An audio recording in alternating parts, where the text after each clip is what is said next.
the WWJ Industry Connected Podcast, a monthly podcast devoted to the groundwater industry produced by the National Groundwater Association.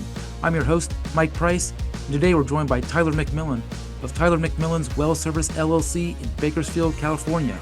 We cover how his company offers explosive services for the water well industry that include well abandonment, cleaning operations, and tool recovery. Welcome to the WWJ Industry Connected Podcast, a monthly podcast devoted to the groundwater industry. I'm Mike Price, Senior Editor of the National Groundwater Association's Water Well Journal Trade Magazine, and today I'm with Tylor McMillan, owner and blaster of Tylor McMillan's Well Service LLC in Bakersfield, California. Tylor also is currently serving as Vice President of the California Groundwater Association. Thanks for joining us today, Tylor. Appreciate it. I'm happy to be here, Mike. Go ahead and introduce yourself and your industry background to begin things, please. Well, Mike, I'm Tylor McMillan. I'm the owner and operator and blaster in charge at McMillan's Well Service LLC. We are based out of Bakersfield, California. I've got about 22 years in the water well industry. And for the last 16 or 17 of that, I've been specializing in explosive services for the water well industry. Okay. So, yeah, owner / blaster. Quite the cool job title you got. What services do you provide? Who are your typical clients, and how far do you typically travel? Well, I fit in a unique niche here in California, whereas 95% of my customers are the water well contractors. And the services I provide for them mostly are well abandonment services, but I also do cleaning operations and, unfortunately, every now and again, tool recovery. So my service area currently includes Arizona, Nevada, California, and if you pick a spot on the map, I could be there at any point in time. Okay. So 22 years, you said, in the industry, the water well industry? 22 years, yes. So in that included drilling, pump work? What all did that consist of? Believe it or not, I have done everything with a water well except drill it and put a pump in it.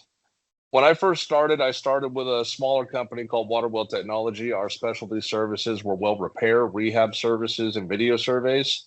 I moved into working with Walenco at a time out of Bakersfield, which also offered very similar services, but I got my hands on some geophysical logging at that time. And unfortunately, when those places closed, I opened up McMillan's Well Service and stuck to the explosive side. Okay. What gave you the idea to open up your own business with the well blasting services as a niche? Well, It's what I had been doing with Walenco for a number of years. I was blaster in charge there, and it was a service that had been growing for quite a while. We've been doing more and more business and been getting more and more popular. So here I was with my specialty and bought a truckload of equipment. I figured, why not? Melt a couple credit cards and open up the business. And speaking of business cards, what's the funniest reaction or interesting reaction you've received when telling people that what you do for a living? Surprisingly, the first thing that I get is, that is the coolest job. How do I get that job? Right. And you say from the get-go, even on your website, that blasting is the last resort. You absolutely. Make that known. Yeah, absolutely. It's highly invasive. It's once we throw a charge down a water well, I can guarantee you there's going to be casing destruction. There's going to be tool issues. There's going to be breakage. Explosives are extremely powerful tools. And if all else fails, let's go ahead and give this thing a Hail Mary shot and see what we can't do for you. But if you were to call me for, let's say, a recovery operation, I'm going to go through every step that we possibly can before I actually put a charge down that hole. If we can get it loose in any other fashion, that's a far better method. If we have to blast, then we will. That's our last ditch. Okay. Can you walk us through all the steps prior to getting to the blasting option at the end, on what your work consists of with those steps? So for a recovery or for recovery. So for a recovery, so let's say your drill bit stuck you're 400 foot down hole. You're not exactly sure why you're stuck. You think something caved in on you. You think you're hydro locked, whatever it may be. Um, Washovers, airlifting, circulation, increasing fluid circulation, pullback, jacks, backspins, whatever it is that we can try would be our first options. I actually managed to get a guy loose just by increasing the air pressure on his air compressor one time. He was stuck 200 foot down the hole, and he think he'd gotten sand locked. And I just kind of reached up on his air compressor and turned his regulator up and gave him another 30 psi, and it was all he needed to get it moving again. Wow. Okay. So I was just on a recovery about a week ago, and first things first, I asked the driller where he thought he was stuck. And of course, he tells me he's stuck at the collar, or he's stuck at his centralizer, or stuck at his bit. Basically, he's hoping to retrieve all of his pipe, so he's positive that he's stuck at the bit. I did a free point calculation on his pipe. I determined that he was actually stuck at about 300 foot instead of the 420 that he thought he was stuck at. He didn't like that idea, and so we went in on the inside after trying to pull on it, and we couldn't get it to move. We went inside the pipe with a charge, and I set it at the top of his bit like I told him that I would. It still didn't budge, but we came out with a second shot, and I put that second shot right where I free pointed him at, just around the 300 foot mark, and we were able to get him loose there. How did you determine that it was 300 feet instead of the 400 some that he thought?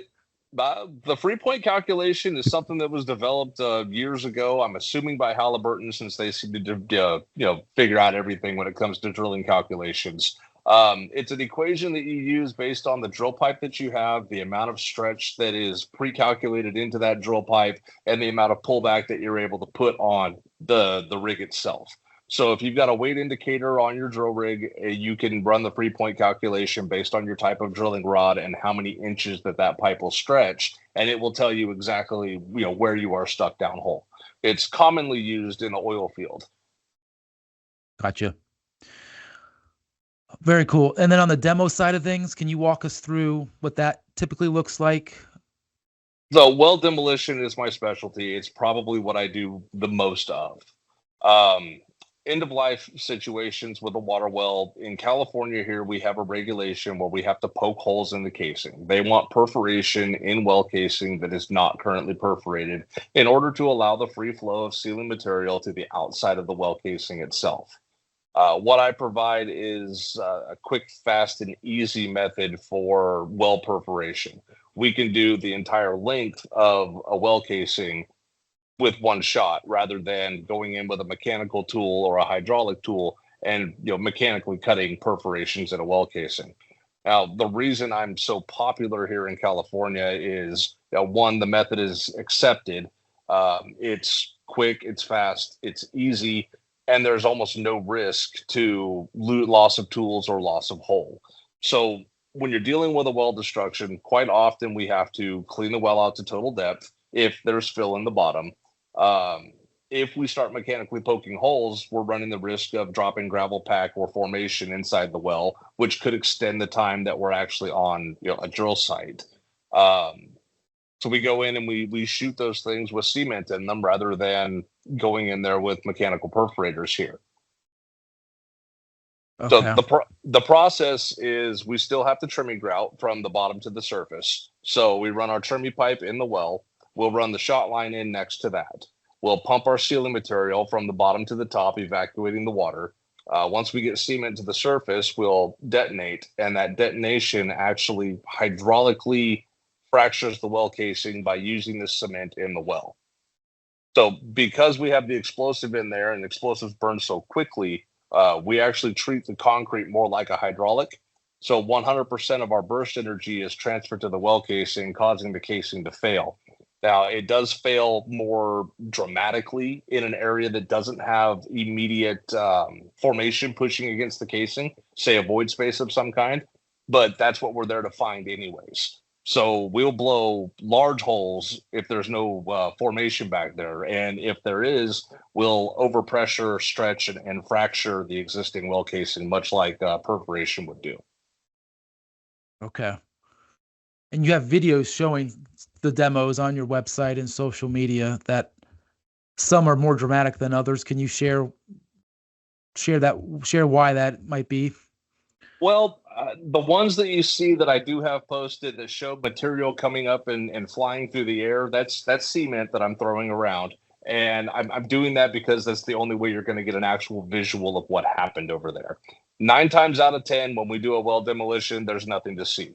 It's just a quick bump in your feet. You might feel a vibration underneath you, and then the cement will take off down the well and fill those void spaces.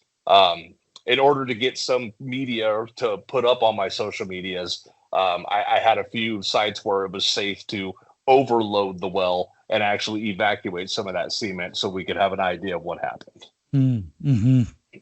What you're seeing basically is what we call overpressure in the blasting side of the industry. So I blasted a little too heavy, and instead of sending sealing material down and out, I had a reverse reaction. Whereas we went down and out as much as we can, but there was still energy left over. So the rest of it went up and out. Up and out. And what does just lastly on this topic, the licensing process to become a blaster? Just curious what that entails. So in California, I have a California OSHA issued blasting license, and I used to be able to tell you it was a water well services license, but they upgraded me to an oil and gas license last time I went in there. I don't know if it's because they're trying to do away with the water well license or if they're trying to push me into the oil and gas side of the industry as well. But they thought it was a good idea for me to take a couple more tests, and they upgraded my license. But that's the hard one to get. So in California, it's a 5-year apprenticeship, and whomever signs off on your blasting application is basically signing off with the fact that you've been working with them in the field for the last 5 years. If they have an issue later down the road, you're kind of on the hook for it. So as I have my blasting license, every 5 years, I go in and I take my tests again to recertify and get another extension for another 5 years. But when I finally license someone else, I'm signing off on the fact that they know what they're doing. You know, I've taken them under my wing and trained them how to do this, and they're going to be able to pass this test. And if there's an issue, I'm on the hook for them. So that's the hard one to get, you know, here in California. And that's what allows you to actually push the button in this state. Other than that, I have what we call an FEL, or a federal explosives license. That's issued by the ATF. That renews every 2 years, and it comes with an inspection every 2 years where they come over and take a look at my materials and take a look at my inventories. That one's not as difficult as long as you stay on top of your manufacturers or your license type. You don't exceed what your license type is, and you keep track of all your materials. Yeah. Then I have county permits in every county that I work in. Not every county has them, but most counties in California have a county permit of some kind. And then the next step down, I have local jurisdiction permits. So I may need something from city of whatever's fire department, or in some places it's actually the county fire department that issues that license. So Really? yeah, I've actually got quite a few certificates and licenses that I've got to have in order to do this, in California. Now you get over to Nevada. Nevada's a lot easier. I have to have a blasting license in Nevada, but because I have one in California, they just give me one, and my explosive license covers me over there. Mm-hmm. Mm-hmm. Arizona, how's their? Arizona is just my FEL. Yeah, just my federal license. Okay. Oh, there's another trick as well. You got to keep it under 100 pounds. Once you exceed 100 pounds, you now trigger every DOT regulation in the book. So now you're into you're into class licenses, you're into all of your placarding, you're into log books, you're into all of that. But that's only over 100 pounds. So keeping your cargo to under 100 pounds. Yeah. Got it. Yeah. Which is easy for me to do because 9 times out of 10, I'm not shooting more than 4 or 5 pounds anyways. Yeah. You really don't need a whole lot. When you start dealing with downhole services where you have water or cement, you have a hydraulic. You don't need to put a lot of material down the hole. Versus on the surface, if I was trying to bust a rock on the surface, it might take 20 or 30 pounds to make that rock break. But downhole, I can do it with 2. So you said that well demos is the majority of your work. How can you give us an idea from the last 5 or so years? Has work increased? What 5 to 10 years? How has work been for you in your home state of California and surrounding states? Well, since we've been open, work has been steadily increasing, and that's been, see, this will be our 8th year in business for ourselves. Um, yeah, we've been at a steady increase. I think my first year we doubled. The second year I had about a 10% gain.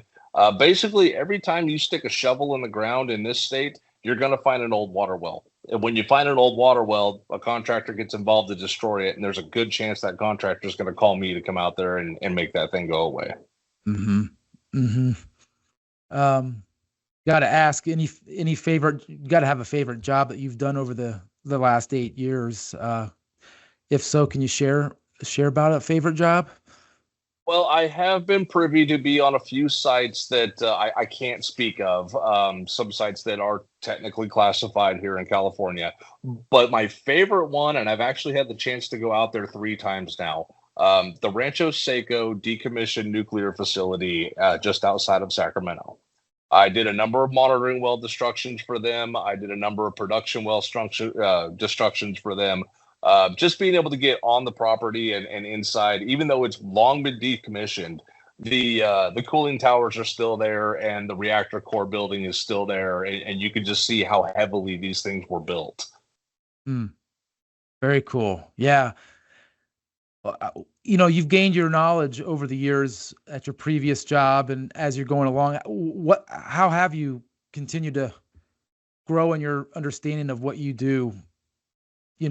Outside of on the job training from your previous job, is there books or whatnot that you've looked to, or other resources?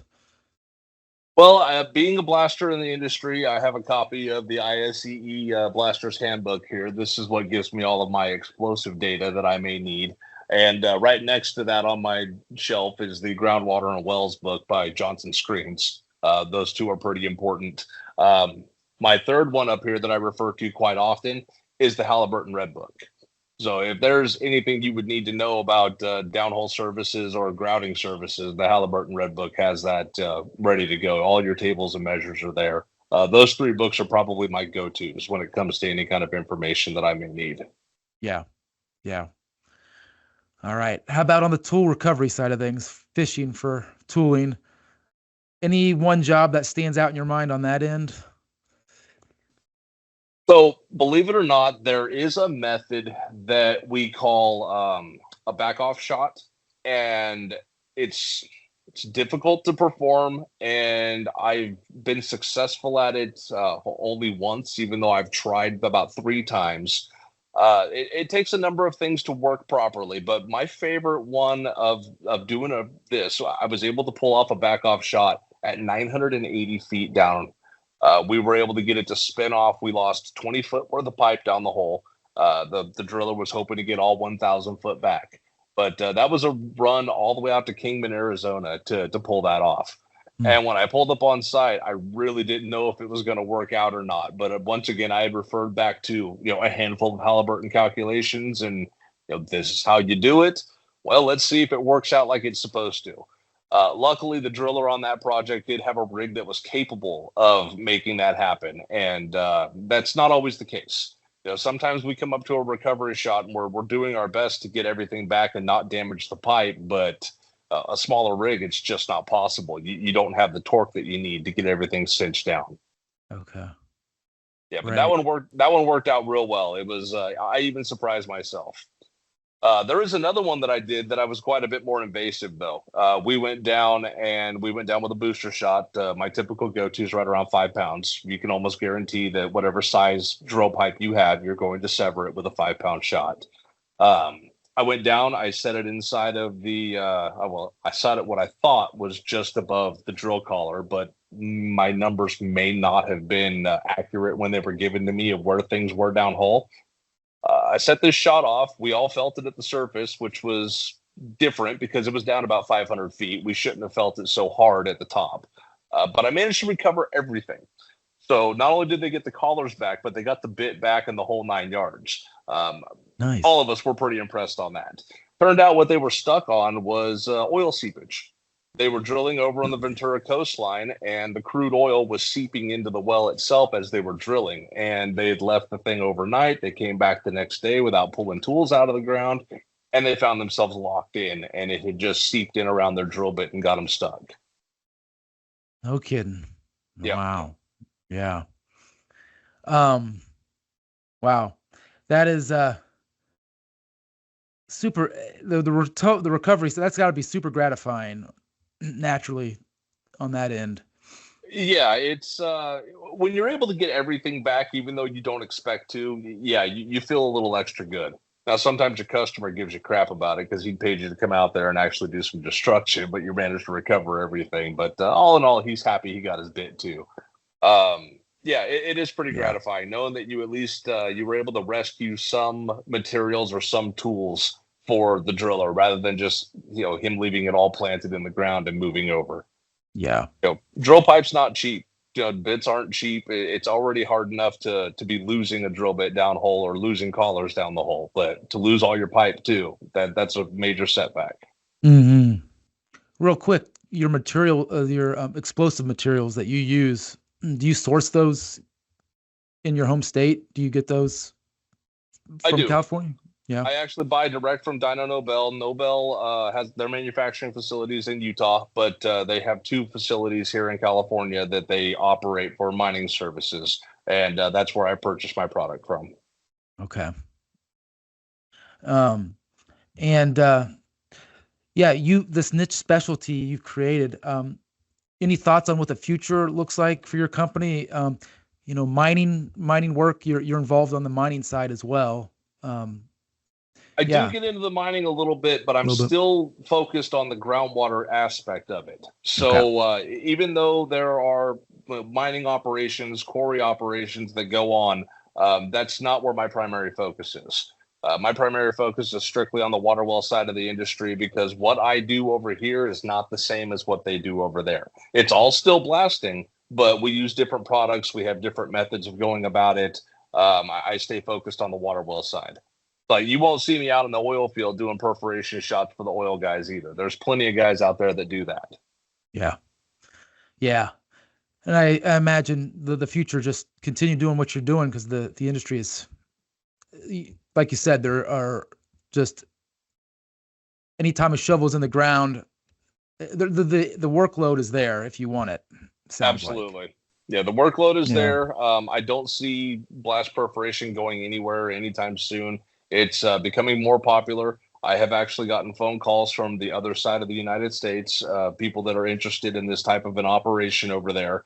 And I'm not currently licensed, or rather versed in the licensing for a local jurisdiction, 48 states away.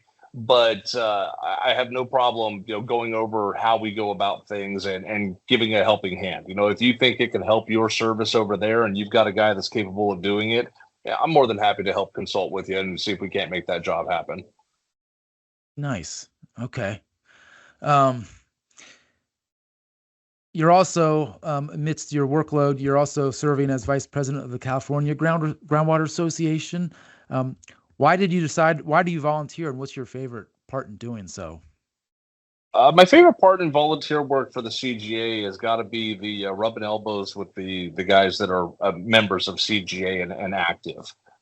It's a good group of individuals. They have priorities on their mind. They have the state at their concern and what the state is doing with the water industry here. This is our primary focus. Right now none of us are happy about the regulations that have been handed down on us by some of the regulatory agencies, but at least we're doing our best to combat that in the best way possible. Talking with other groundwater associations like PWQA and the GRA, Groundwater Resources Association. These are folks that we confer with and at least are able to make our voices heard for the rest of the water well industry. Because the CGA represents the contractor. We're there representing the individual that's actually doing the work. They're putting the holes in the ground. Yeah. Yeah. And you mentioned the regulations. I was remiss in not asking, what does your equipment setup look like? What all equipment do you run or have? What's your how do you get to a site? What's your rig or truck setup? Oh, our tooling setup is relatively Yeah. easy. I'm right now. I'm currently operating out of the back of an F-150 or an F-250. I've got two sitting in my driveway. Yeah. A day box, so the storage that we need to transport the materials. My toolbox that has my shooting equipment in it, and one more box that I carry my seismograph in, so I can capture seismic activity during a detonation. Yeah, our tooling is relatively simple. Sweet. Nice. Gotcha. All right.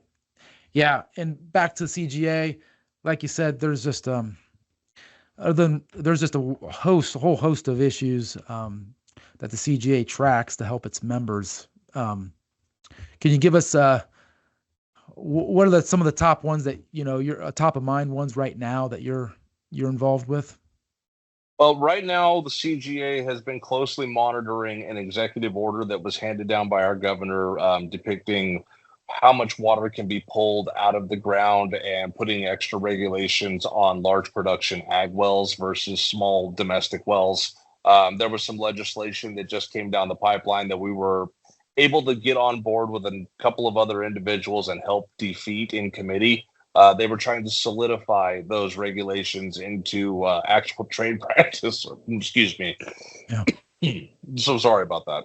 That's okay. Yeah, we were able to get that stopped, at least for the time being. I'm sure we'll see something more come down the pipeline about that. But we were able to get that, put it together as the members and get a consensus of what the industry from our aspect viewed and portray that back out to legislation. Gotcha. Okay. Finally, workforce development in the water well industry. I know that's a topic most all state associations are involved with, trying to help with the future of our industry. Certainly, the National Groundwater Association, it's up there as a priority issue. What are your personal thoughts on how the industry recruits the next generation of workers? I'm surprised to see that we're still getting a lot of our recruitment from the mom and pop operation. Dad runs the drill rig or dad owns a drill company, and the kids are coming up and they're taking over that operation. I am seeing quite a few of these in California that are just closing up because the next generation isn't interested in this type of work. But to fill that gap, I'm seeing a new group of individuals here that are much younger that are coming out of the ranks. They're coming from the pipe guys, and they're coming from the hands, and they're wanting to step up and take over because they see that there is a place for them. There's a vacuum right now in the industry. We are very short-handed when it comes to individuals that are willing to go out and do this kind of work. And with that kind of a vacuum, there is the ability and the potential for someone to step up and make a large company out of themselves, or at least a decent living out of it. A couple of years ago, I would have told you something totally different. A couple of years ago, it was about as stagnant as can be in this industry over here in California. We didn't have a new face coming up that I had seen in a long time. But here in the last couple of years, we've actually seen that turn around. I've seen a lot of the younger kids that are now 25, 30 years old and deciding they're going to go right ahead and buy their own drill rig, and they're going to open their shop and get their license and go out there and do this. It's kind of refreshing to see, actually. I was pretty concerned. I thought we were going to get large corporate takeover. It was going to be big companies that were going to come down, and you were going to see the price of everything go through the roof because the quality was just going to go to bare minimum, and the price was going to go up so they could hold on to the size of the company that they are. When you get to a larger company that's doing this kind of a drilling operation, their overhead is immense, and therefore their cost is the same. But you're starting to see more and more of the 3, 4, 5 guy companies that are taking up a good market share, actually.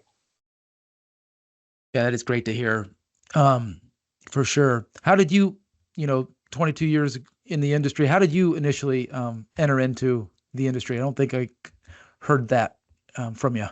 Oh, you want to know the truth about that? So I started off, I was working at a tire shop in Orville, California. I was working for about $8.25 an hour. And a good friend of mine said, "Hey, I'll give you 10." His dad owned the company. Yeah. Well, what do you do? Well, we do water well work. Okay. $10 an hour is better than 8 and a quarter. Let's go see what this is all about. And that's how I got into this industry. And it's solely just you with your company? It's just me that I run basically the truck and the field work. My wife does most of the paperwork for us back here at the office. Yeah. Yeah. And very cool. How was your 4th of July? I mean, I just have to ask, with fireworks and whatnot. Are you into fireworks? A little bit. Not as much as people would think, just because the California fireworks aren't fantastic. We did have a good time. Don't get me wrong. We had a good time. So my neighborhood has kind of depicted me the official firework show putter honor guy, I guess. Everybody kind of buys their little fireworks boxes and whatever they're going to do. And we do a little block party here. We just kind of step around the corner, but the neighbor right next to me, we take over the little street there. We've got about 6 families that get together, and everybody just piles everything into one pile and, has me go put on a show. We've been doing that for 2 years now. This was our 2nd year. Nice. Yeah. It worked out real well last year. Now, we just moved 4 years ago, so it's taken us some time to get all of our neighbors settled. Right. Nice. Well, great, Tylor. Is there anything else anything else we didn't touch on that you want to share? Any other thoughts on the industry and where it's headed, the future? Well, water's always going to be here. You're always going to have it. The industry is always going to be in demand. Keep an eye on who's trying to regulate what and for what actual reason would be the biggest thing that I would like to say, because it's not always what they're telling you on the surface. Sometimes your water management or your water regulations that are coming down are not the best practices for the industry. Here in California, we are seeing an issue with water conservation. We're seeing an issue with permitting right now, because we have one agency who's responsible for managing the groundwater basin, and we have another agency who's responsible for issuing permits. And those two are having a bit of a conflict with themselves on who's going to be the one that's going to take the liability of telling someone that they can't have that permit. Okay. Yeah. Right. And yeah, go ahead. Oh, it's strange to see, because in my personal opinion, it almost seems like they've taken the fact that a landowner has water rights just completely off the table, and all in the name of conservancy, or all in the name of rejuvenation or rebuilding. And how are they going to tell someone that you can't access your natural resource that's directly underneath your dirt? And it's becoming an issue that we are seeing here. And I'm concerned about how it's going in the state of California, especially when litigation starts getting involved. Yeah. Yeah. Well, yeah, thankfully the CGA is monitoring it and is trying to, represent our industry as best as it can. And thank you for serving on the CGA, and thank you for your time today with the podcast and sharing your thoughts and giving us some insight into what you do on a day-to-day basis. So appreciate it. Happy to do it. Thanks for listening to the WWJ Industry Connected Podcast. We'll be back next month with a brand new episode, so be sure to like and subscribe to the podcast on your favorite podcast platform. We're on all the major platforms, so it will be easy to find us. And visit waterwelljournal.com for the latest expert columns, feature articles, videos, and news covering the groundwater industry. So one more time for Tylor and I, thank you for watching and listening, and we'll see you next time.